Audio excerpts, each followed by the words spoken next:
Rosie, just bring us up to speed. Bring us up to speed on exactly how Coleen Rooney launched this initial sting. I'll give you a reminder, and you probably actually remember where you were when you saw that now infamous post from Coleen Rooney. It is sort of the war of the wags played out in painstaking detail on social media.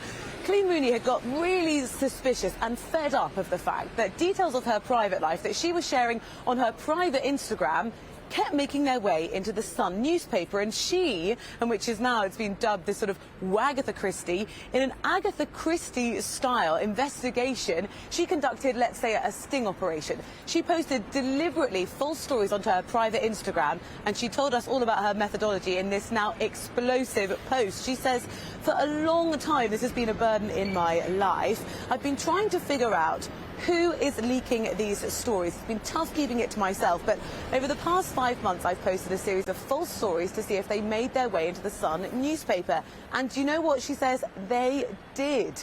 There's been so much information. I've been trying to work out who was leaking this. It's been tough. Now I know for certain which account and individual it came from. I've saved and screenshotted all the original stories, which clearly show just one person has viewed them. And here we go, the sort of Scooby-Doo reveal. She goes, it's ... Rebekah Vardy's account. Well, Rebekah Vardy was horrified about this. She calls Coleen Rooney, she tries to talk about it, then makes her claims public as well on social media and says, I'm so upset you've chosen to do this. I'm disgusted. I'm even having to deny this. You should have called me the first time it happened. Well, those two women, whatever conversations they had, didn't manage to get it sorted, which is why, for the last couple of days this week, evidence has been presented in this court, and it looks like we're going to a full trial in May. OK, so just tell us a bit more about that evidence. What have we learned in the last week? Because, as you say, the plot has been thickening. We've learned that somebody under Rebekah Vardy's team had a phone with lots of information, with text going back and forward, and then this poor person took a ferry into the North Sea to Norway or somewhere, and the phone disappeared. Fell overboard. She was ordered to hand the phone over to the court, and the poor phone and the poor woman lost her phone in the North Sea, Rosie.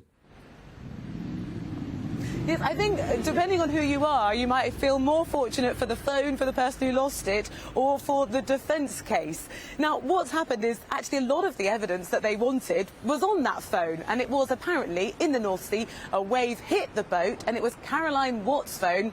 It was dropped into the sea, so we will never know what was on that phone. But some of the messages, and Caroline Watt, this lady in question, she was a sort of associate friend of Rebekah Vardy. She was a PR sort of media advisor, and what has been revealed is some of the text messages that those two women were sending. And they talk not only about Coleen Rooney, but also about leaking stories. In fact, in January of 2019, Coleen Rooney had a story that went onto the Sun newspaper about some damage to her car, and she posted on Twitter saying, I can't believe this has happened. Someone I know is leaking these stories. And what we can now see is an admission, actually, from Caroline Watts in a message to Rebekah Vardy, and I've got a transcript of the message here. She says, well, Coleen is calling herself a victim. Poor Coleen. It wasn't someone she trusted.